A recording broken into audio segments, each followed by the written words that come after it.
নমস্কার, শুভ সন্ধ্যা। আমরা মনীষী চর্চা কেন্দ্র দমদমের পক্ষ থেকে আজকে একটি বিশেষ অনুষ্ঠান নিয়ে এখানে উপস্থিত হয়েছি। আপনারা যারা এখানে এসেছেন তাদের সকলকে ধন্যবাদ জানিয়ে আমরা আজকে আমাদের অনুষ্ঠান শুরু করব। আপনারা জানেন নিশ্চয়ই মাস্টার দাস সূর্য সেনের কথা। মাস্টার দাস সূর্য সেন তৎকালীন সময়ে দৌর্দণ্ড প্রতাপ, ব্রিটিশ সরকারের সাম্রাজ্যবাদী আক্রমণ এবং অত্যাচারের প্রতিবাদে তিনি লাগাতার আন্দোলন পরিচালনা করেছেন এবং চট্টগ্রামে স্বাধীন সরকার প্রতিষ্ঠা করেছিলেন। সেই মাস্টার দাস সূর্য সেনের ৯২তম আত্মোৎসর্গ বর্ষ চলছে। আমরা মাস্টার দাস সূর্য সেনকে আজকে তার জীবন থেকে কিছু শুনবো, তাকে শ্রদ্ধা জানাবো। আরো একজন মহান সমাজ সংস্কারক, বীর সন্ন্যাসী স্বামী বিবেকানন্দের জন্মদিবস গেল, আপনারা জানেন ১২ই জানুয়ারি, তাকে আমরা স্মরণ করব। আগামী ২৩শে জানুয়ারি বিশ্ব বরেণ্য নেতা নেতাজি সুভাষচন্দ্র বসুর জন্মদিবস। আমরা নেতাজি সুভাষচন্দ্র বসুর জীবন সংগ্রাম থেকে কিছু শুনব। আবার আপনারা এও জানেন গতকাল কথাশিল্পী শরৎচন্দ্র চট্টোপাধ্যায়ের জন্ম মৃত্যুদিন ছিল, তাকেও আমরা আজকে স্মরণ করব।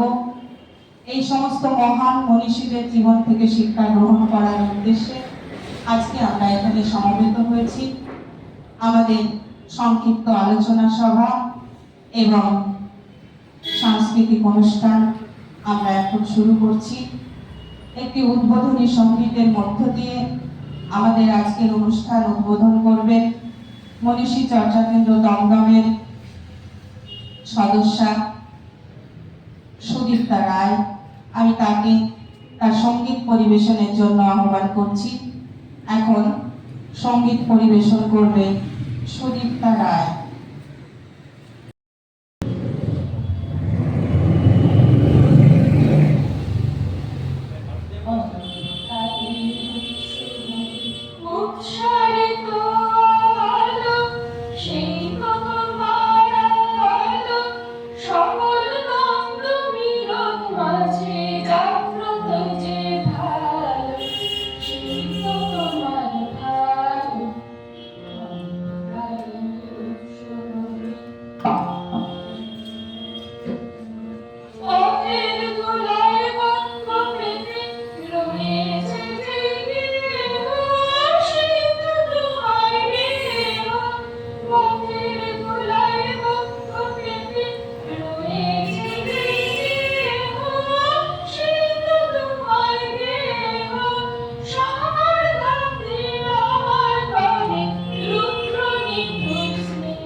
মৌসুমী রাহা।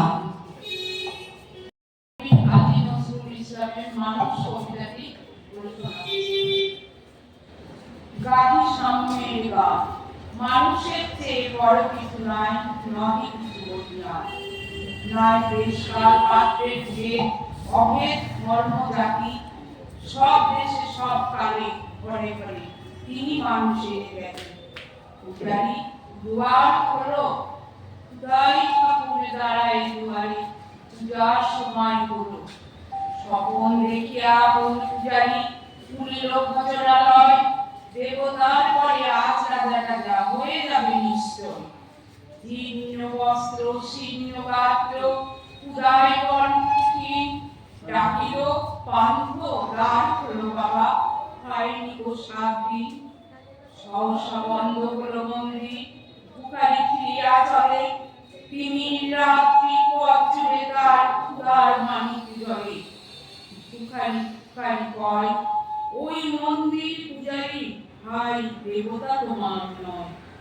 মসজিদে কাল শিবনি আছিল, অঢের গোস্ত রুটি, বাঁচিয়া গিয়াছে মোল্লা সাহেব, হেসে তাই টুটি।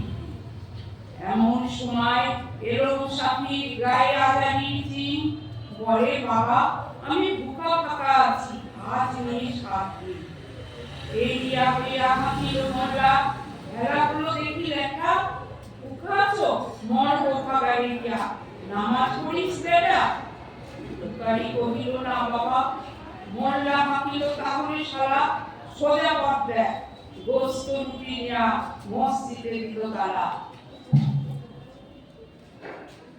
বুখারি ফিরিয়া চলে, চলিতে চলিতে বলে 80টা বছর কেটে গেল, আমি ডাকিনি তোমায় তবু, আমার ক্ষুধার অন্ন তাবলে বন্ধ করনি প্রভু।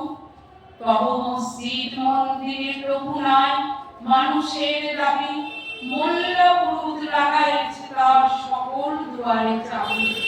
কোথায় রজনী মামুদ, কোথায় কালা পাহাড়, ভেঙে ফেল ওই ভজনালয়ের যত তালা দেওয়া। তার ঘরে কে কপাট লাগায়, কে দেয় সেখানে তালা, সব দ্বারের খোলা রবে চালা, হাতুড়ি শাবল চালা। হাইরে ভজনালয়, তোমায় মিনারে চড়িয়া ভণ্ড, গাহে স্বার্থের জয়। মানুষের ঘৃণা করি, ও কারা পুরাণ বেদ গাইবে, চুম্বিছে মণিকণ্ঠ। ও মুখ হইতে কেতাব গ্রন্থ নাম জোর করে কেড়ে, যাহারা আনিল গ্রন্থ কেতাব সেই মানুষের মেরে। বুঝিছে গ্রন্থ খণ্ডের দল, মূর্খরা সব শোনো, মানুষ এনেছে গ্রন্থ, গ্রন্থ আনেনি মানুষ কোনো। আদম দাউদ ঈসা মুসা ইব্রাহিম মুহাম্মদ, কৃষ্ণ বুদ্ধ নানক কবি বিশ্বের সম্পদ। আমাদের এরা পিতা পিতামহ এই আমাদের মাঝে, তাদেরই রক্ত কম বেশি করে প্রতি ধমনীতে বাজে। আমরা তাদেরই সন্তান, দেখি তাদেরই মতনে দেব, কে জানে কখন আমরাও অমনি হয়ে যেতে পারি কেহ। সোনা বন্ধু আমার, আমি সে কত অতলসীম, আমি কি জানি কে জানে কে আছে আমাদের মহামণি। হয়তো আমাদের আসিতে বলবি তোমাদের মেহেদি ঈশা, কে জানি কাহার অন্তরাদি, কে পায় কাহার দিশা। কাহারে করিছ ঘৃণা তুমি ভাই, কাহারে মানিছ রাত্রি, হয়তো উহারিতে ভগবান জানছেন তারা। অথবা হয়তো কিছুই নহে সে মহান উচ্চ নহে, আছে বেদান্ত ক্ষত বিক্ষত করিয়া দুঃখ দহে। তবু জগতের যত পবিত্র গ্রন্থ ভজনালয়, ওই একখানি ক্ষুদ্র দেহে সম পবিত্র নয়। হয়তো উহারি ঔরসে ভাই, উহারি কুটির বাসে জন্মিছে কেহ, জোড়া নাই যার জগতের ইতিহাসে। যে বাণী আজিও শোনেনি জগৎ, যে মহাশক্তি ধরে আজিও বিশ্ব দেখেনি হয়তো, আসিতেছে এই ঘরে। ওকে চন্ডা, চম্পাও কেন নহে ও ভিন্ন জীব, ওই হতে পারে হরিশ্চন্দ্র, ওই শ্মশানের শিব। আর চন্দ্রার কাল হতে পারে মহাদেবী সম্রাট, তুমি কাল তারে অর্ঘ দানিবে, করিবে নান্দি পাঠ। রাখাল করিয়া হারে বড় খেলা, ও খেলা কাহারে বাজে, হয়তো গোপনে ক্রোধে গোপাল এসেছে রাখাল সাথে। চাষ করে করো বিনা, দেখো চাষার রূপে লুকায় জন, বলরাম এগোবিনা। জন্মকে শিরবিশের রাখাল, তারাও করিল কাল, তারাই আনিল অমর বাণী, যা আছে রবে চিরকাল। তারে রাখিতে কে যায় নীতি ভিখারি ও ভিখারিণী, তারি মাঝে কবে রঘুরানাথ তিনি যায় রাখিতে। তোমার বুকের ঘাস হয় কাছে, ভিক্ষা মুষ্টি দিয়ে, দাঁড়িয়ে দিয়ে তাই মাঠ দিয়ে তুমি দেবতারি খেলাইলে। সে মার রহিত জমা, কে জানে তোমার নাম সীতা দেবী করিয়াছে কিনা ক্ষমা। বন্ধু তোমার বুক ধরালো, দুচোখে স্বার্থ তুলি, নতুবা দিকে তোমার এসে দিতে দেবতা হয়েছে। মানুষের দিকে যেটুকু দেবতা, বেদনা মতিত সুধা, তাই ঘুরে ঘুরে তুমি খাবে পশু, তুমি তা দিয়ে মেটাবে ক্ষুধা। তোমার ক্ষুধার আহার তোমার মন্দ ধরেই জানে, তোমার মৃত্যু পান আছে তব প্রাসাদের কোণখানে। তোমার কামনা বাড়ায় যুগে যুগে পশু, ফেলেছে তোমার মৃত্যু বিপদটা।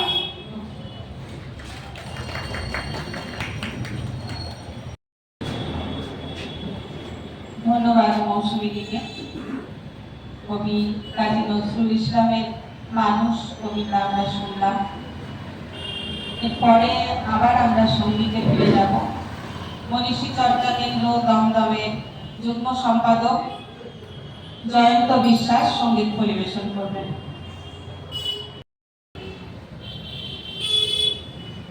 নমস্কার। এই দিনটায় আমরা সবাই সমবেত হয়েছি আমাদের প্রিয় মনীষীদের স্মরণে। সেক্ষেত্রে আমার তেমন কিছু ক্ষমতা নেই তাদের সম্পর্কে বেশি কিছু বলার, একটা গান করবো। ভারত আমার ভারত বর্ষ স্বদেশ আমার স্বপ্ন, তোমাতে আমরা লোভিয়া জন্ম, ধন্য হয়েছি ধন্য। ভারত আমার ভারত বর্ষ স্বদেশ আমার স্বপ্ন, তোমাতে আমরা লোভিয়া জন্ম, ধন্য হয়েছি ধন্য। কিরীটধারিণী তুষার শৃঙ্গে সবুজে সাজানো তোমার দেশ, তোমার উপমা তুমি তোমা, তোমার উপমা তুমি তোমা, তোমার রূপে নাহি শেষ। কখনো কখনো তমসা সহসা আসে যদি নেমে আকাশে তোর, হাতে হাত রেখে মিলি একসাথে আমরা আনিব নতুন ভোর। ভারত আমার ভারত বর্ষ স্বদেশ আমার স্বপ্ন, তোমাকে আমরা লোভিয়া জন্ম, ধন্য হয়েছি ধন্য।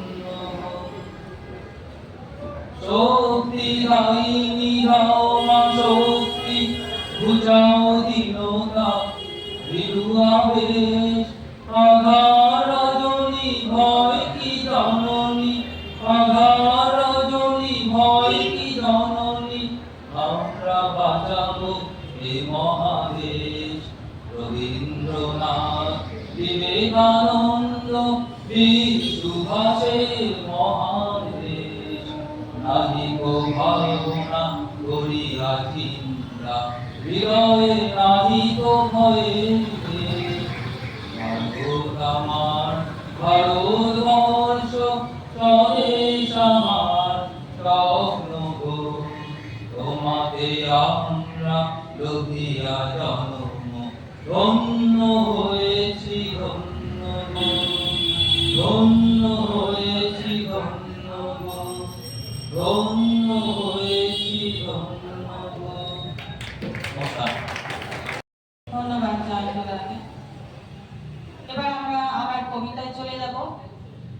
আবৃত্তি করে শোনাচ্ছে বর্ণালী খাঁড়া। বর্ণালী কবিতা বলার জন্য আহ্বান করছি বর্ণালী খাঁড়া।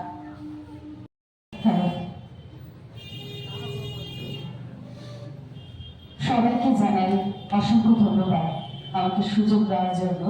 মনীষী চর্চা কেন্দ্র সঙ্গে আমি বরাবরই অনেকদিন ধরেই যুক্ত এবং প্রাণের টানে মনের টানে আমি বারবার ছুটে ছুটে আসি এবং আমার মেয়ে আমার স্বামী তাদের গান তাদের কবিতা এখান থেকেই উদ্বোধন হয়েছে। আজ এই মনীষীদের স্মরণে একটা ছোট্ট কবিতা সুকান্ত ভট্টাচার্যের আমি আপনাদের সামনে বলছি। দেশলাই কাঠি। আমি একটি ছোট্ট দেশলাইয়ের কাঠি, এত নগণ্য হয়তো চোখেও বলি না, তবু যেন মুখে আমার উসখুস করছে বারুদ, বুকে আমার জ্বলে উঠবার দুরন্ত উচ্ছ্বাস। আমি একটি ছোট্ট দেশলাইয়ের কাঠি। মনে আছে সেদিন হুলুস্থুলু বেঁধেছিল, ঘরের কোণে জ্বলে উঠেছিল আগুন, আমাকে অবক্রমণে না নিভিয়ে ছুঁড়ে ফেলায়। কত ঘরকে দিয়েছি পুড়িয়ে, কত প্রাসাদকে করেছি ধূলিসাৎ, আমি একাই ছোট্ট একটা দেশলাইয়ের কাঠি।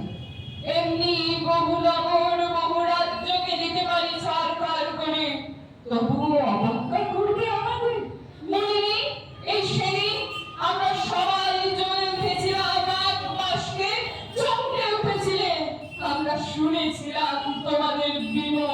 মুখের আর্তনাদ, আমাদের কি অসীম শক্তি তাকে অনুভব করেছে বারংবার। তবু কেন বোঝো না? আমরা বন্দি থাকবো না তোমাদের পকেটে পকেটে। আমরা বেরিয়ে পড়বো, আমরা ছড়িয়ে পড়বো শহরে, গ্রামে, গঞ্জে, দিগন্ত থেকে দিগন্তে।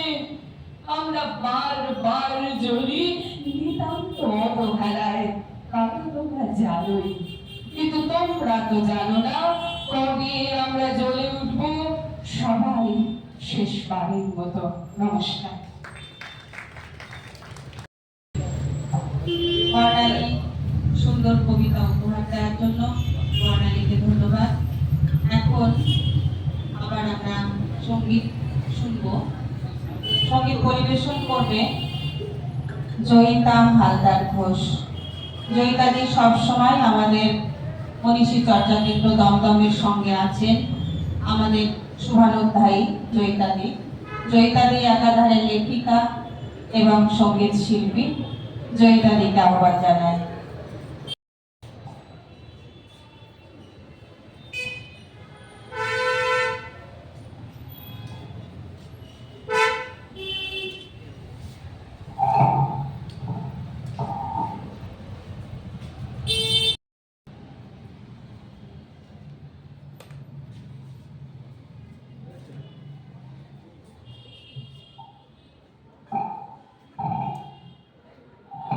নমস্কার, শুভ সন্ধ্যা। বুঝতেই পারছেন প্রাকৃতিক যেমন পরিবেশ, করার অবস্থা খুব খারাপ। তবু প্রথমেই জানাই মনীষী চর্চা কেন্দ্রকে আমার আন্তরিক কৃতজ্ঞতা। আজ স্বামী বিবেকানন্দ, মাস্টারদা সূর্য সেন এবং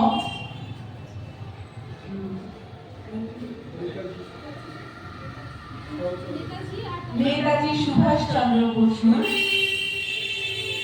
স্মরণে আমরা মিলিত হয়েছি। আজ আমার প্রথম নিবেদনে রয়েছে স্বামীজিকে স্মরণ করে একটি গান, যে গানটি একান্তই আমাদের মৌলিক গান। গানটির কথা কবি বিনয় দেব, সুরকার আমার স্বামী স্নেহাশিস হালদার। আর আমি আপনাদের কাছে আজ পরিবেশন করছি।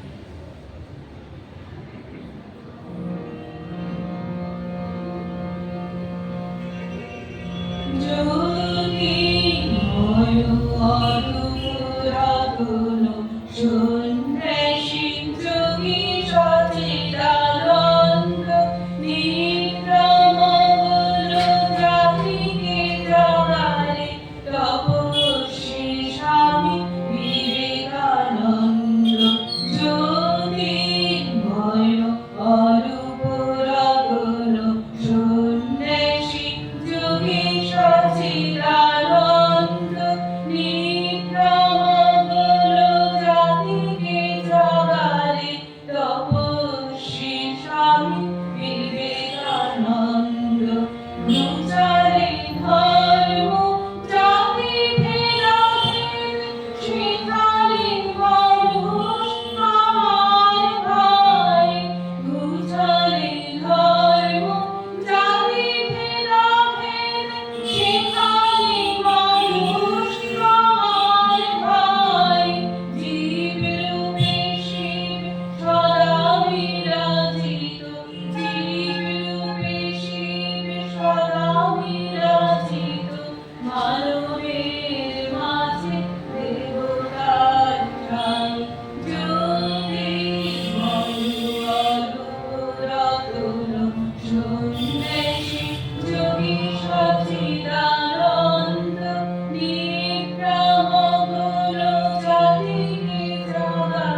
আবৃত্তি শুনলাম, এবার আমরা একটু আলোচনায় চলে যাব।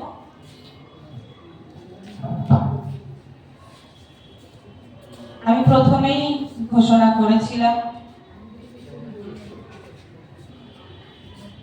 বীর বিপ্লবী মাস্টারদা সূর্য সেন, স্বামী বিবেকানন্দ, শরৎচন্দ্র চট্টোপাধ্যায়ের মৃত্যুদিন গেছে গতকাল, তাকেও আমরা একটু আলোচককে ছুঁয়ে যেতে বলবো। আর বিশ্ব বরেণ্য নেতা নেতাজি সুভাষচন্দ্র বসুর জীবন সংগ্রাম থেকে আমরা কিছু শুনবো বলেই আজকে এই আলোচনা সভার আয়োজন। ফলে আলোচককে বলবো সকলকে ছুঁয়ে যেন একটু আলোচনা করেন। জীবন সংগ্রামকে পাথেয় করেই আমাদের মনীষী চর্চা কেন্দ্র আগামী দিন পথ চলবে।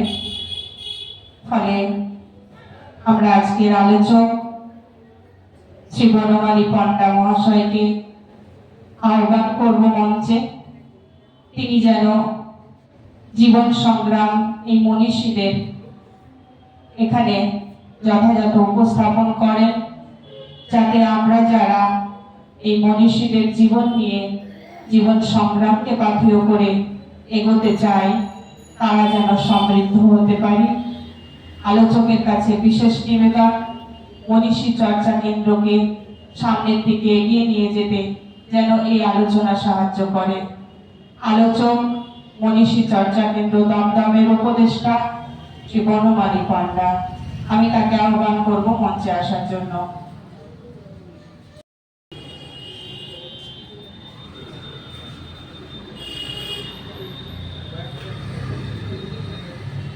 যদিও আজকে এটা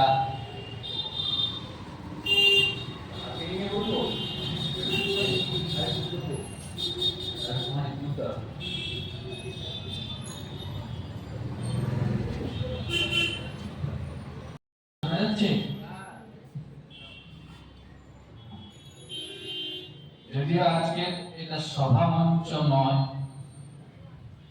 তবুও বলতেই হয় মনীষী চর্চা কেন্দ্র দমদমের আমাদের প্রিয় সভাপতি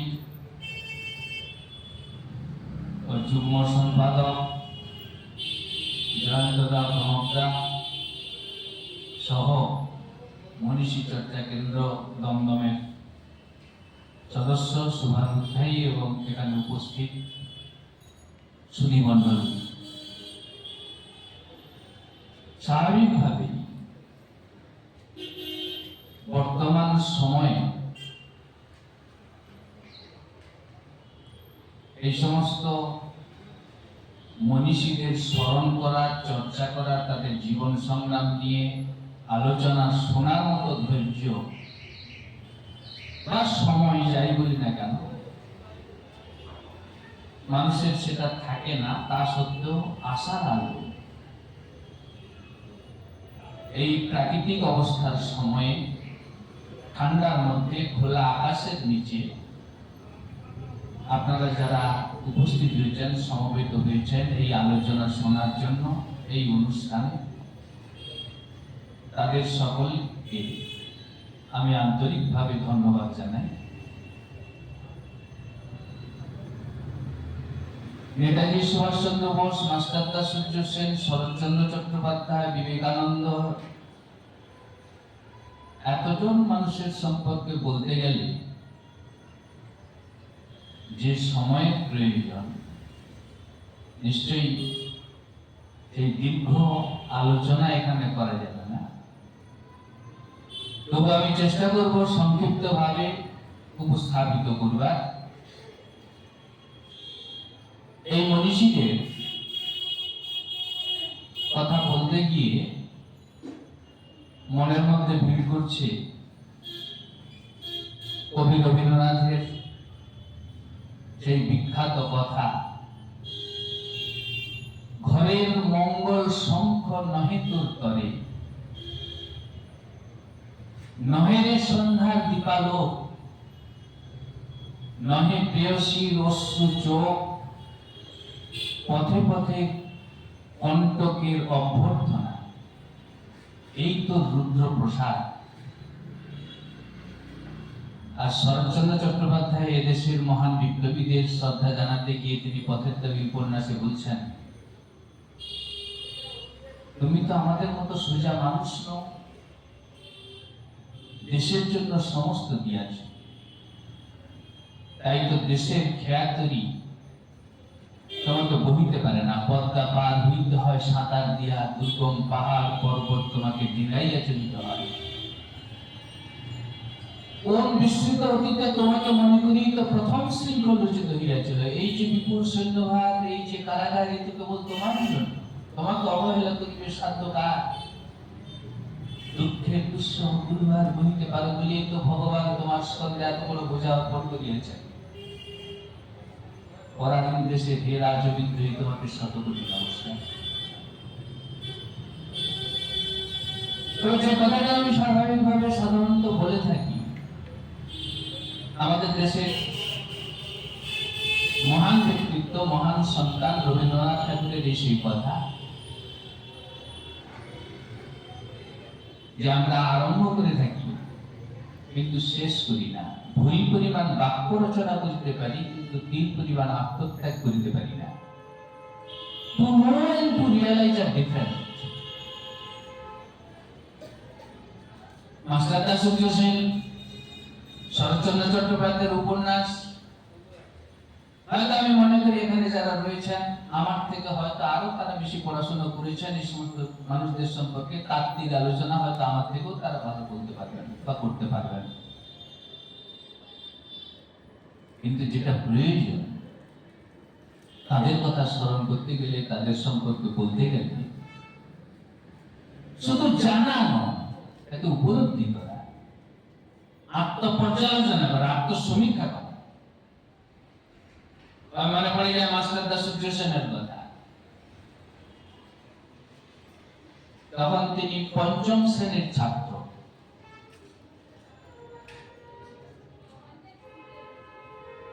নোয়াপাড়া উচ্চ বিদ্যালয়ে তিনি পঞ্চম শ্রেণীতে ভর্তি হয়েছে। অঙ্কের মাস্টার মশাই হেমেন্দ্র কুমার মুখোটি,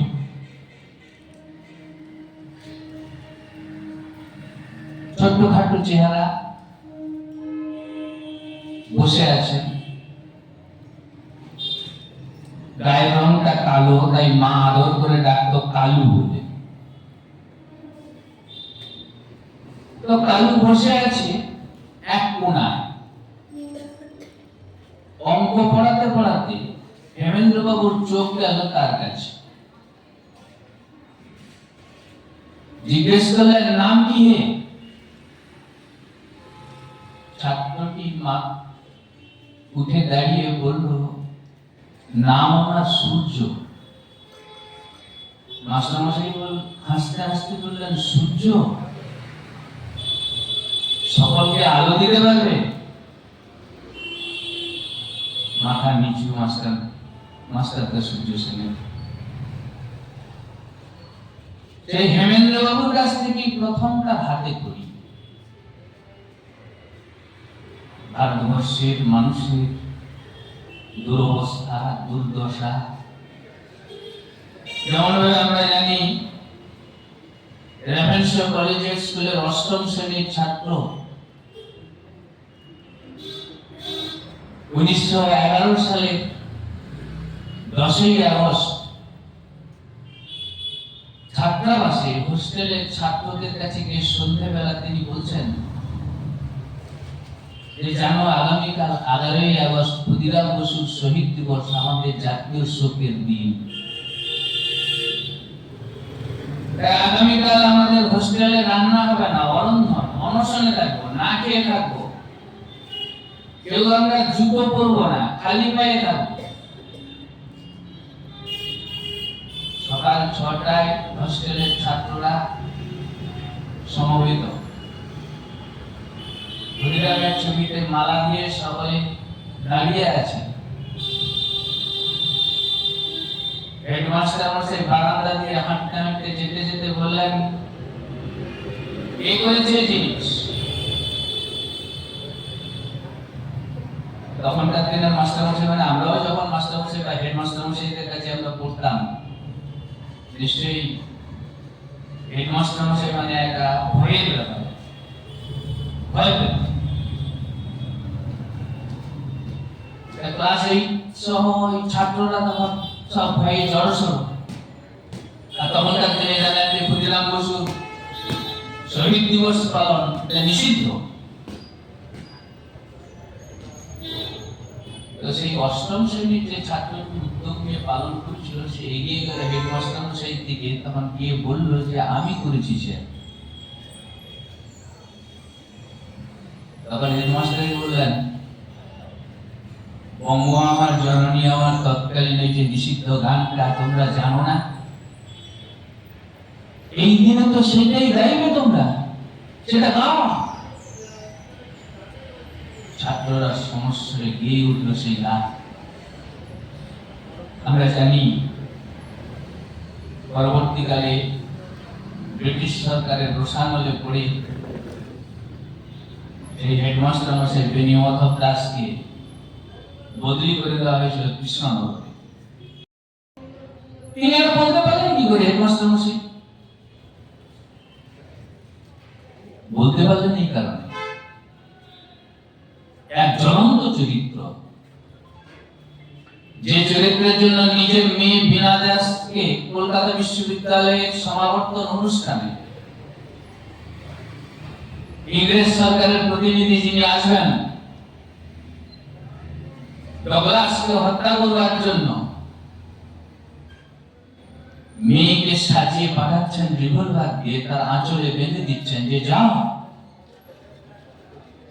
হত্যা করো হত্যাচারী এই পেডিকে। এই পেডি হত্যা নায়িকা বীণা দাস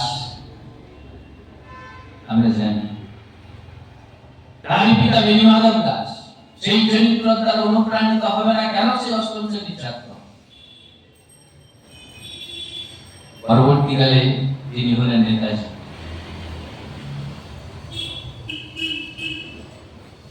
সুভাষ বোস যখন ওই রকম রেভেনশা কলেজে স্কুলে স্কুল ছাত্র, হোস্টেলে তিনি হচ্ছে সমস্ত ভারতবর্ষের বিপ্লবীদের মাস্টারদা সূর্য সেন, ক্ষুদিরাম বসু, কানাই সত্যেন্দ্রের ছবি তিনি তার দেওয়ালে আঠা দিয়ে লাগিয়ে রাখতেন। হোস্টেল সুপার সুভাষ বোসের অনুপস্থিতিতে সমস্ত ছবি সব ছিঁড়ে তুলে দিয়েছে। প্রতিবাদে সুভাষ বোস সেদিন অনশন করেছেন, খাননি, প্রতিবাদ করেছেন। পরের দিন স্কুলে সব জানাজানি হয়ে গেছে।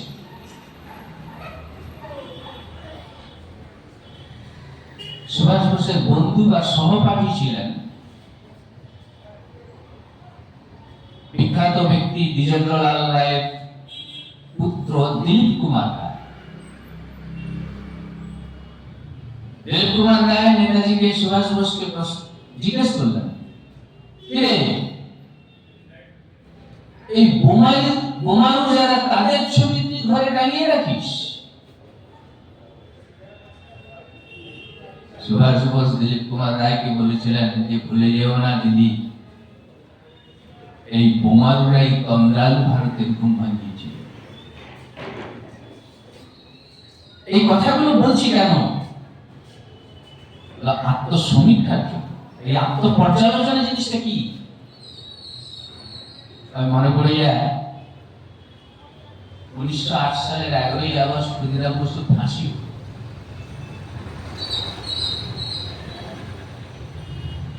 ফাঁসির যখন আদেশ শোনানো হলো তখন তিনি হাসছেন। ব্রিটিশ সরকার ভেবেছেন 18-19 বছরের ছেলে ইংরেজি বোঝেনি, গ্রামের ছেলে,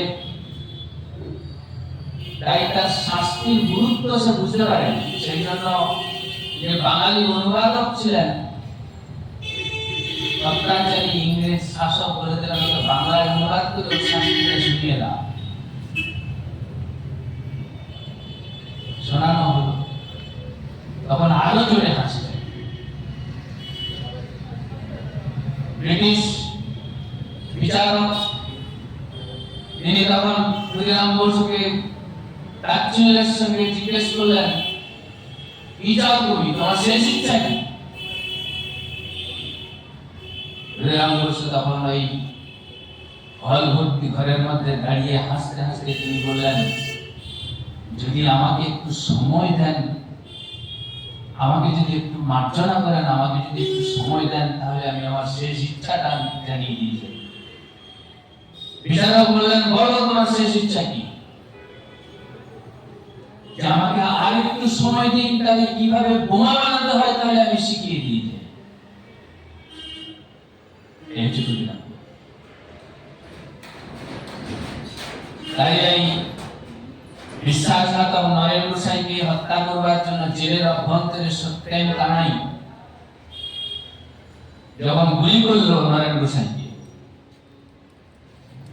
ব্রিটিশ শাসক কানাইলালকে প্রশ্ন করেছিল যে তুমি বলো, জেলের ভেতরে তুমি পিস্তল ফেলে কি করে? তুমি এটা যদি স্বীকার করো তাহলে তোমাকে ছেড়ে দেওয়া হবে, নিঃশর্ত মুক্তি দেবো তোমাকে, শুধু এই কথাটুকু বলো। জেলের ভিতরে তোমাকে পিস্তল কেসে করা হচ্ছে। কানাইলাল তখন বললেন, it is the soul of Khudiram Bose. Khudiram বসুর আত্মাই আমাকে জেলের অভ্যন্তরে পিস্তল সরবরাহ করেছে। বিরোধ চরিত্রের সৃষ্টি করেছে মাদার ইন্ডিয়া। কি করে সৃষ্টি করতে পারলো? যে বিবেকানন্দের যে উদাত্ত আহ্বান, Mother India eternally cries for thousands of men, not brutes. বলছেন ভারত মাতৃকা আজকে চাই যে হাজার হাজার মানুষ, জন্তু জানোয়ার পশু নয়, তার সে আহ্বানে সাড়া দেওয়া। আত্মমর্যাদা বোধ কি? স্বামী বিবেকানন্দের মতোই মহান তেজোদ্দীপ্ত প্রখর যে প্রজ্ঞা, এই প্রজ্ঞার সাথে তিনি যদি ভারতবর্ষের মানুষের কাছে না রাখতে পারতেন যে আত্মসম্মান বোধ কাকে বলে, আমরা হয়তো নয় কথাই বলে থাকি, হয়তো আমরা জানি কিনা জানি না, যথার্থ সম্মান বোধ। বিবেকানন্দ বলছেন, সত্যের জন্য সব কিছু ত্যাগ করা যায়, কিন্তু কোনো কিছুর জন্য সত্যকে ত্যাগ করা যায়। সত্য ভ্রষ্ট হয়ে যায় না, এমনকি যদি নিজের জীবনের প্রশ্ন আসে, মৃত্যু দৌড়ে দাঁড়িয়ে এই যে আনন্দ ক্ষুদিরাম বসু করতে গেল, যে আমি আমার জীবনের শেষ দিন পর্যন্ত আমি আমার সত্যাশ্রয়ী থেকেছি, সত্য থেকে ভ্রষ্ট হইনি। ওই শরৎচন্দ্র চট্টোপাধ্যায়ের ভাষায়, যে আমি আমার জীবন সায়ান্নকালে আমি সবচেয়ে বড় সত্যটা যেটা আমি উপলব্ধি করতে পেরেছি, সেটা হচ্ছে সত্য থেকে ভ্রষ্ট হয়ে মানুষের চোখকে ঝলসিয়ে ফাঁকি যদি দিই, তাহলে সে ফাঁকি নিজেকে এসে মারে। এই জন্যই এরা মহান, যথার্থ মানসম্মান বোধ সম্পন্ন, আত্মমর্যাদা বোধ সম্পন্ন মানুষ। সত্য থেকে আমি কখনো ভ্রষ্ট হতে পারি না। ওই যে বলেছিলাম, ঘুরি পরিমাণ আত্মরচনা করিতে পারি, কিন্তু কি পরিমাণ আত্মত্যাগ করতে পারি না। তাহলে মাস্টারদা সূর্য সেন বলুন, নেতাজি বলুন, শরৎচন্দ্র বলুন, বিবেকানন্দ বলুন, এদের চর্চা করা যাবে না। ওই মনে পড়ে যায় জীবনের শেষ দশায় এসে চোখের জল ফেলতে ফেলতে দুঃখ করি, আমাদের একজন মহান ব্যক্তি নজরুল ইসলাম বলেছিলেন, যেদিন আমি দূর তারার দেশে চলে যাব, হয়তো বা বড় বড় সভা হবে, বিদ্রোহী, কবি, দেশপ্রেমী, বিশেষণের পর বিশেষণ থাপ্পড় মেরে বক্তারা টেবিল ভেঙে ফেলবে। তারপরে তিনি দুঃখ করে চোখের জল ফেলতে ফেলতে বলতেন, সেই অসুন্দরের শ্রদ্ধা নিবেদনের সাধ্য বাসরে বন্ধু তুমি যেন যেও না। যদি পারো আমার অলিখিত জীবনের কোনো একটি কথা স্মরণ করো, বা তোমার আঙিনার চারপাশে পায়ে পেশা ফুল পাও, তাকে বুকে চেপে ধরে বলো, বন্ধু তোমায় আমি পেয়েছি। তাই যে কথা আমি বলছিলাম, যে আত্মসমীক্ষা, আত্মপর্যালোচনা। আত্মপর্যালোচনা কি? আত্মপর্যালোচনা হচ্ছে 1908 সালের 11 আগস্ট ক্ষুদিরাম বসুকে ফাঁসি দেওয়া। হাসতে হাসতে ফাঁসির গলায় পড়লেন, ইংরেজদের প্রতি ব্যঙ্গ বিদ্রোহ করে বললেন, তোমরা তোমরা তো মানুষকে মারবার জন্য তোমরা ফাঁসির দড়ি রচনা করেছো, তো সেই ফাঁসির দড়িতে তোমরা মোম লাগাও কেন? ইংরেজ শাসকের মাথা নিচু, ফাঁসি হলো। যখন ফাঁসি হলো, সেই ফাঁসির জায়গায় সাক্ষী হিসেবে ক্ষুদিরাম বসুর উকিল ছিলেন উপেন্দ্রনাথ সেন। উকিল হিসেবে তারই একমাত্র থাকার জায়গা হয়েছিল। ক্ষুদিরাম বসুর মৃতদেহটা উপেন্দ্রনাথ সেন বাইরে বেরিয়ে নিয়ে বার করে নিয়ে গেলেন। গন্ডক নদীর তীরে তার দেহটাকে পোড়ানোর ব্যবস্থা হলো, চিতায় জ্বালিয়ে দেওয়া হলো। ছোট্ট দেহ, 18 বছরের বালক, তার দেহ পুড়তে বেশি সময় লাগেনি। তাই শেষ চিতার যে আগুনটুকু নেভানোর জন্য উপেন্দ্রনাথ সেন ছুঁয়ে গেছিলেন একটা ঘটিয়াতে গন্ডক নদীর দিকে, এবং সেই এক ঘটি জল নিয়ে এসে চিতায় জল ঢেলে দিয়েছিলেন। বৈজ্ঞানিক নিয়ম অনুযায়ী চিতায় জল ঢাললে সঙ্গে সঙ্গে যে আগুন, যে অগ্নিস্ফুলিঙ্গ ছিটকে সেই উপেন্দ্রনাথ সেনের বুকে এসে পড়ছিল। তিনি তার আত্মজীবনীতে বলে লিখেছিলেন যে তখন যে আগুনের ফুলকি এসে আমার বুকে লেগেছিল, তখন যে জ্বালা, সেই জ্বালা বুঝবার মতো তখন মন আমার ছিল না, পরে জ্বালা বুঝতে পেরেছিলাম। যখন প্রতিদিন স্নান করবার সময়, স্নান করবার পর যখন আয়নার সামনে দাঁড়াতাম, ওই চিতার যে ছোট্ট অগ্নিস্ফুলিঙ্গ দাগ রেখে গিয়েছিল একটা সাদা দাগ বুকের মধ্যে, সেই সাদা দাগ থেকে যেন সেই হাস্যোজ্জ্বল কচি ক্ষুদিরামের মুখ যেন বেরিয়ে এসে আমাকে জিজ্ঞেস করতো, দেশের জন্য আমি তো জীবন দিলাম, তুমি কি করবে? এই হচ্ছে আত্মসমীক্ষা, এখানেই আত্মপর্যালোচনা। তাই বলেছিলাম মাস্টারদা সূর্য সেনের জীবনের ঘটনা বলতে গিয়ে হেমেন্দ্রবাবু সূর্য সেনকে ডেকে বলেছিলেন, মনে রেখো সূর্য, লাইফ ইজ এ মিশন, জীবনের একটা উদ্দেশ্য আছে। এই কথাটা কার? কথাটা বিবেকানন্দ বলছেন হেমেন্দ্র সূর্য সেন, যে যেমন তেমন করে জীবন বাঁচানো, নিজের স্বার্থে জীবন বাঁচানোটা কাপুরুষতা, কাওয়ার্ডিস। তুমি ঠিক করো জীবনকে তুমি কোন পথে পরিচালিত করবে। সূর্য সেন জীবনকে পরিচালিত করলেন 1919 সালের 13 এপ্রিল ভারতবর্ষের মাটিকে রক্তাক্ত করলো জালিয়ানওয়ালাবাগের প্রান্তরে। ক্ষোভে, অভিমানে, দুঃখে, রাগে নাইটুরানি ডাক করলেন রবীন্দ্রনাথ। মাস্টারদা সূর্য সেন 1894 সালে, যার জন্ম 22 মার্চ, 25 বছর বয়সে তিনি শপথ নিলেন, এই অত্যাচারী ইংরেজ শাসকের অবসান চাই। উমাতারা বিদ্যালয়ের তিনি শিক্ষক, তাই নাম সকলে ডাকতো মাস্টারদা বলে। তাই মাস্টারদা নিজের জীবনকে সঁপে দিলেন ভারতবর্ষের মুক্তি আন্দোলনের জন্য। ভারতবর্ষের মানুষের যে হাহাকার চারিদিকে, কলেরা হয়ে মানুষ মরছে, যে কোনো রোগ হয়ে মহামারী,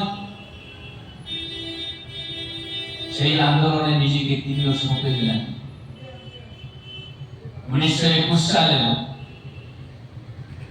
দেশবন্ধু চিত্তরঞ্জন দাস আহ্বান জানালেন, education may wait but swaraj can not. ছাত্রদের school college, British school college ত্যাগ করতে তিনি আহ্বান জানালেন। ছাত্ররা হাজারে হাজারে রাস্তায় নামলো সেদিন। সূর্য সেনও তিনি চাকরি ছাড়লেন। তিনিও সম্পূর্ণভাবে তিনি নেমে পড়লেন ভারতবর্ষের স্বাধীনতা আন্দোলনের জন্য। একের পর এক 18, 19, 23, 16, 17, 15 বছরের কিশোরদের, যুবকদের নিয়ে তিনি বাহিনী গড়ে তুলেছিলেন, ভলান্টিয়ার্স বাহিনী। একের পর এক ব্রিটিশকে আঘাত করেছেন। দীর্ঘ আলোচনায় যাব না, জালালাবাদ পাহাড়ের আক্রমণ, চট্টগ্রাম অস্তারগাঁ লুণ্ঠন, পাহাড়তলি ইউরোপিয়ান ক্লাব আক্রমণ, ধরা পড়লেন মাস্টার সূর্য সেন। 1934 সালের 12ই জানুয়ারি তার ফাঁসি হয়। তার ঠিক আগের দিন 11ই জানুয়ারি 1934 সাল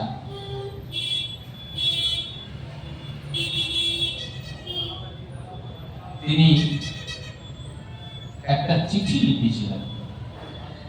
চিঠির হেডিং এ তিনি লিখেছিলেন বিদায় বাণী। সেই নির্জন সেলের মধ্যে অন্ধকার কুঠরিতে বসে 1934 সালের 11ই জানুয়ারি সন্ধ্যে 7টায় মাস্টারদা সূর্য সেনের সেটাই হচ্ছে শেষ চিঠি। সেই চিঠির কথা বারবার মনে পড়ে। যখন এখানে আমি দাঁড়িয়ে বলছি তার দায়িত্ব বেশিরভাগটাই আমার। নিশ্চয়ই আপনারা বিচার করবেন আমরা সেই পথে, অন্তত আমি সেই পথে এগোতে পারছি কিনা। নিশ্চয়ই ইতিহাস তার বিচার করবে, আপনারা যারা শুনছেন নিশ্চয়ই বিচার করবে। তিনি বলছেন, যা কিছুক্ষণ পরেই আমার মৃত্যুর হিম শীতল হাত আমার মাথা স্পর্শ করবে। মৃত্যুর আগে তোমাদের কাছে কি রেখে গেলাম আমি? বলছে একটা স্বপ্ন, সোনালী স্বপ্ন, সোনালী ভারতের স্বপ্ন। এক শুভক্ষণে আমি এই স্বপ্ন দেখেছিলাম। সেই স্বপ্ন পূরণ করবার জন্য আমি উদ্ভ্রান্তের মতো দেশ থেকে দেশান্তরে ঘুরে বেরিয়েছি। এক প্রান্ত থেকে অন্য প্রান্তে আমি দৌড়েছি। জানি না আমি সেই স্বপ্ন কতটুকু পূরণ করতে পেরেছি। আমার মৃত্যুর পর সেই স্বপ্নকে বহন করবার জন্য তোমাদের কাছে আমি রেখে গেলাম। তোমরা তা বহন করো। অনওয়ার্ডস ফ্রেন্ডস, অনওয়ার্ডস, এগিয়ে চলো বন্ধু, এগিয়ে চলো। আমার বিদায় বাণী একতা এবং আদর্শ, সেই সোনালী ভারত। স্বাধীনোত্তর ভারতবর্ষে বেঁচেছিলেন স্বাধীনতা সংগ্রামী ত্রৈলোক্যনাথ মহারাজ, ত্রৈলোক্যনাথ চক্রবর্তী। জীবনের অন্তিম লগ্নে এসে সংবাদ মাধ্যমের পাতায় বেরিয়েছিল, তিনি বলেছিলেন, আমার জীবনটা ব্যর্থ হয়ে গেছে। এই ভারতবর্ষের স্বপ্ন আমরা দেখিনি। তার হয়তো ফাঁসি হতে পারত ত্রৈলোক্যনাথ চক্রবর্তী, যাকে আমরা মহারাজ ত্রৈলোক্যনাথ চক্রবর্তী বলি। বলেছিলেন, এই ভারতবর্ষের স্বপ্ন আমরা দেখিনি। এই একবিংশ শতাব্দীর ভারতবর্ষ, যে ভারতবর্ষের বুকে দাঁড়িয়ে ধর্ষিতা নারীর আর্তনাদ শুনতে হয়, এই সোনালী ভারতের স্বপ্নই কি মাস্টারদা সূর্য সেন দেখতে চেয়েছিলেন? তিনি কি বলেছেন, এই সোনালী ভারতকে তোমরা প্রতিষ্ঠা করবে? এই ভারতবর্ষে কত মৃত্যু মিছিল আমরা দেখছি, হতাশা, না খেতে পেয়ে। পিঁপড়ের ডিম কিভাবে একবিংশ শতাব্দীতে মানুষকে বাঁচতে হয়, এই কি সোনালী ভারতবর্ষের স্বপ্ন? এই কি বিবেকানন্দ চেয়েছিলেন এই ভারতবর্ষ করতে? বিবেকানন্দ বলেছেন যে ক্ষুধার্ত মানুষকে তাকে যখন প্রশ্ন করা হয়েছিল বিবেকানন্দ, ধর্ম কি বলুন, আপনি তো ধর্মরাজক হিসেবে ধর্ম প্রচারক, হিন্দু ধর্মের মূল কথা আমাদের শোনা। যে বিবেকানন্দ বলেছিলেন যে ক্ষুধার্ত মানুষ যারা, তাদেরকে ধর্ম শোনানো তাদের দিকে পাথর ছোড়ার সমান। এই বিবেকানন্দের চর্চা কিন্তু স্কুল কলেজ বিশ্ববিদ্যালয়ে হয় না। দুর্ভাগ্য। বিবেকানন্দের সেই শিকাগো ধর্ম সম্মেলনে এসে যে উল্লেখযোগ্য বক্তৃতা, আমরা জানি বিবেকানন্দ বিখ্যাত কি কারণে শিকাগো সম্মেলনে বক্তব্য রেখেছিলেন।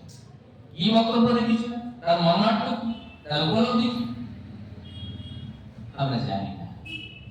কেন জানি না, আমাদের জানানো হয় না। স্কুল, কলেজ, বিশ্ববিদ্যালয়ে কোথাও বিবেকানন্দের কথা আপনারা পাবেন না।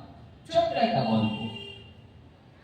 ওই ধর্ম সম্মেলনে গিয়ে বিভিন্ন দেশের ধর্ম প্রচারক যারা এসছেন, তারা যে যার নিজের দেশের ধর্মের শ্রেষ্ঠত্ব তারা প্রমাণ করতে তারা ব্যস্ত এবং সে নিয়ে তর্কাতর্কি চলছে। প্রচন্ড তুমুল বাদবিতণ্ডা। এ বলছে আমার খ্রিস্ট ধর্ম অনেক বেশি উন্নত, ও বলছে ইসলাম ধর্ম শ্রেষ্ঠ, সে বলছে বৌদ্ধ ধর্ম শ্রেষ্ঠ। বিবেকানন্দ কিন্তু সেখানে গিয়ে বলেননি যে আমার হিন্দু ধর্ম শ্রেষ্ঠ। বিবেকানন্দ তখন বলছেন যে আপনাদের একটা গল্প বলি। বলছেন একটা ব্যাঙ, সে কুয়োয় ছিল। তাকে জিজ্ঞেস করলো, সে যখন সমুদ্রে গিয়ে পড়ল, তখন সমুদ্রের যে ব্যাঙ তাকে জিজ্ঞেস করলো তুমি কোত্থেকে এসেছো? তখন বলল যে আমি কুয়ো থেকে এসেছি। সমুদ্রের ব্যাঙ তখন বলল কুয়ো কি জিনিস হয়, কত বড়? তখন সে ব্যাঙ একটা লাফ দিয়ে বলল, ও ভুল বললাম, একটু উল্টো, সমুদ্রের ব্যাঙ গিয়ে পড়েছে কুয়োতে।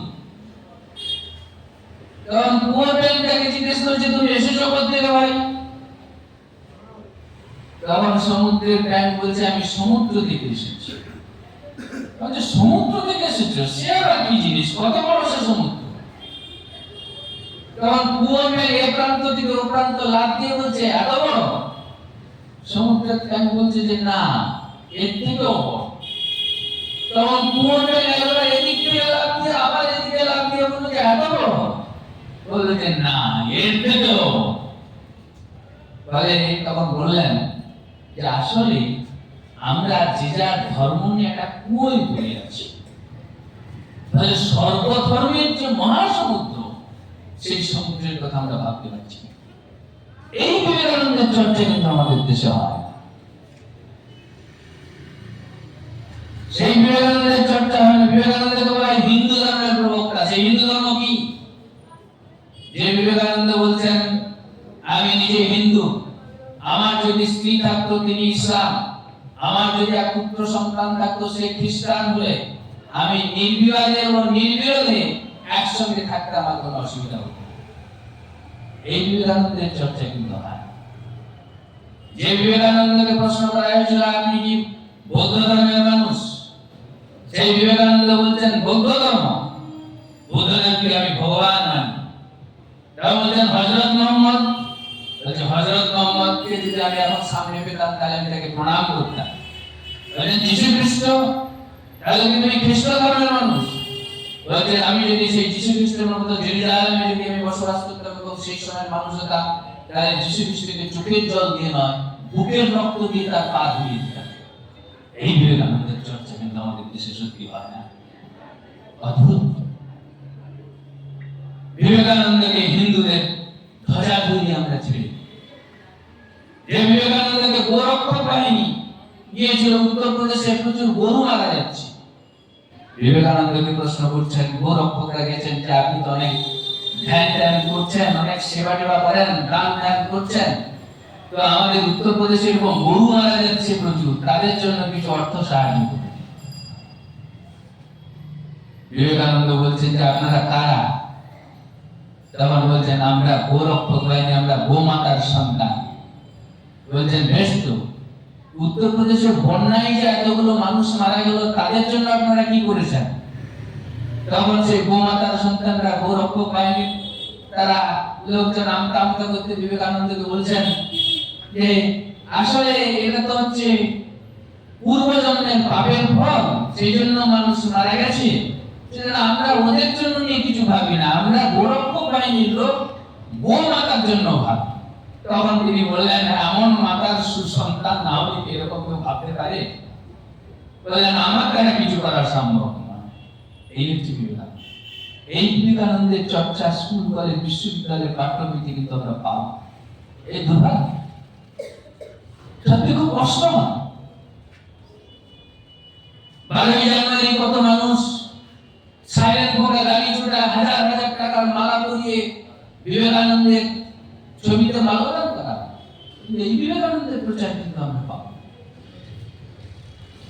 যুব দিবস করে আমরা পালন করতে পারি, কিন্তু যথার্থ বিবেকানন্দকে পুজো করা এই নজরুলের ভাষায় যুব দিবস পালন করি, হাজার হাজার টাকার মালা পরাই, নজরুলের ভাষায় সে হচ্ছে শ্রদ্ধা নিবেদনের শ্রাদ্ধ বা সভা। আসলে বিবেকানন্দকে তুলে ধরা না, আমি কত বিবেকানন্দ প্রেমী সেইটাকে প্রচার করা। ওই শরৎচন্দ্র চট্টোপাধ্যায়ের ভাষায় সত্য থেকে ভ্রষ্ট হয়ে মানুষের চোখ ঝলসা, এই চোখ ঝলসা আলোর রোশনাই, চারিদিকে কত সাইরেন ফোকা গাড়ি ছুটে, খবরের কাগজে তাদের বিশাল বড় কাটাও তুলে রই বিবেকানন্দের ছবিতে মালা দিয়েছেন, যুব দিবস, পরাক্রম দিবস, কত কিছু তারা ঘোষণা করছেন, কিন্তু বিবেকানন্দ তৈরি হচ্ছে না, বা বিবেকানন্দের আদর্শ মাস্টার সূর্য সেনের চিন্তা তার জন্য আমাদের দেশে তত কমছে, তত কমিয়ে দেওয়া হচ্ছে। তাই সুভাষ বোসের ঘটনা নিশ্চয়ই অনেকেই জানেন, ফলে বেশি কথাই যাব না। শুধু সুভাষ বোসের কয়েকটা কথা নিজেই স্মরণ করব। তিনি একটা ছাত্রদের অভিভাষণ সভায় তিনি গিয়ে বলছেন, তোমরা মনে করো বড় মানুষরা প্রতিভাবান, তারা বড় হয়েই জন্ম। বলছেন না, এ ভ্রান্ত, ভুল চিন্তা। বড় মানুষকে বড় হতে হয় তার কঠোর জীবন সংগ্রামের মধ্য দিয়ে। ওই নজরুল ইসলাম বিশ্বকবি রবীন্দ্রনাথ ঠাকুরের কথায়, তরুলতা জন্মালেই তরুলতা, পশু জন্মালেই পশু। গরু অগরু আমরা বলি না, ছাগল অছাগল বলি না, কিন্তু দেখবেন আমরা কথায় কথায় বলি মানুষ অমানুষ। রবীন্দ্রনাথ বলছেন মানুষ জন্মালেই মানুষ হয়, তাকে মানুষ হতে হয়, মানুষ হওয়ার থেকে সংগ্রাম করতে হয়। তাই আমি আনন্দবাজার পত্রিকার একটা সম্পাদক কিন্তু দেখেছিলাম 1 বছর আগে, যদি এটা আমার খুব ভালোই লেগেছে। একটা শব্দ তারা ব্যবহার করেছিলেন, হিউম্যান অ্যানিম্যাল, মানুষরূপী পশু, তাদের আমাদেরকে একটা, কিন্তু হতাশার কিছু নেই, কপাল চাপানোর কিছু নেই। বিবেকানন্দের কথা, অপরাধীদের কারণে সমাজটা খারাপ হয় না, খারাপ হয়ে যায় ভালো মানুষের নীরবতার কারণে। আমরা যারা চিন্তাশীল মানুষ, আমরা যদি পিছনে সরে থাকি, ওসব রাজনীতি হচ্ছে, যারা রাজনীতি করেন তাদের ব্যাপার। কিন্তু আমরা যারা বড় মানুষদের যথার্থ চর্চা করতে চাই, সেই চর্চা, সেই বিবেকানন্দের বাণী, সেই বিবেকানন্দের কথা, তাদের জীবন সংখ্যা, আমরা পারছি কোথায় একটা নব সংস্কৃতির জন্ম দিতে। সেই সংস্কৃতির আমরা আজকে জন্ম দিতে পারছি। তাই তো আজকে ভারতবর্ষের দিকে তাকিয়ে সেই যে ভারতবর্ষ, ভারত আমার ভারতবর্ষ জগৎ সভার শ্রেষ্ঠ আসন লবে, যে আকাঙ্ক্ষিত প্রত্যাশিত ভারত, তার জন্য সঙ্গীত রচিত হয়েছিল, সেই ভারতবর্ষের আজকে কি বিভৎস চেহারা ছিল। আমরা কি পারি না তাকে আমরা নেতাজি ভক্ত, মাস্টারদা শরৎচন্দ্রদের জীবন সংগ্রাম, তাকে আত্মস্থ করে, উপলব্ধি করে নিজেকে যদি একটু উন্নত করতে পারি, তবেই এদেরকে যথার্থ অন্তরের অন্তঃস্থলকে আমরা শ্রদ্ধা জানাতে পারবো, না হলে কিন্তু আমরা শ্রদ্ধা জানাতে পারবো না।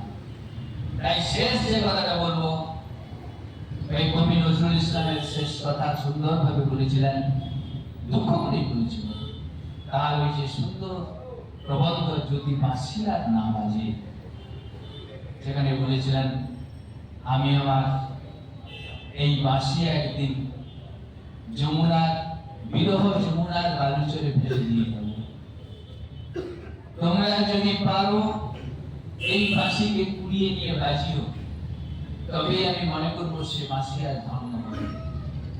তাই যদি সত্যি মাস্টারদাদের সোনালী ভারতের স্বপ্ন, যথার্থ বিবেকানন্দের যে আকাঙ্ক্ষিত ভারতবর্ষ, নেতাজি শরৎচন্দ্র চট্টোপাধ্যায়ের যে আকাঙ্ক্ষিত ভারতবর্ষ, সেই ভারতবর্ষের স্বপ্নকে যদি আমরা পূরণ করবার জন্য অগ্রণী ভূমিকা পালন করতে পারি, তবেই আমি মনে করি এই সমস্ত বড় মানুষদের যথার্থ অন্তরের অন্তঃস্থল থেকে আমরা শ্রদ্ধা জানাতে পারবো, না হলে সাধ্যই হবে।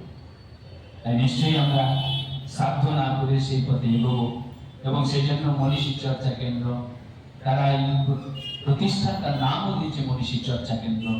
শুধু নিছক জানা নয়, যথার্থ নিজের জীবনে আচার আচরণে প্রাপ্তি সর্বক্ষেত্রকে রাখতে করে এদের আদর্শকে বহন করব, পাঠেও করব, এই কথা বলে এই ঠান্ডার মধ্যে যে খোলা আকাশের নিচে আপনারা বসে এখানে এতক্ষণ ধরে ধৈর্য ধরে শুনছেন, সকলকে আমি আন্তরিকভাবে ধন্যবাদ এবং কৃতজ্ঞতা জানিয়ে আমি আমার বক্তব্য শেষ করছি। ধন্যবাদ, নমস্কার।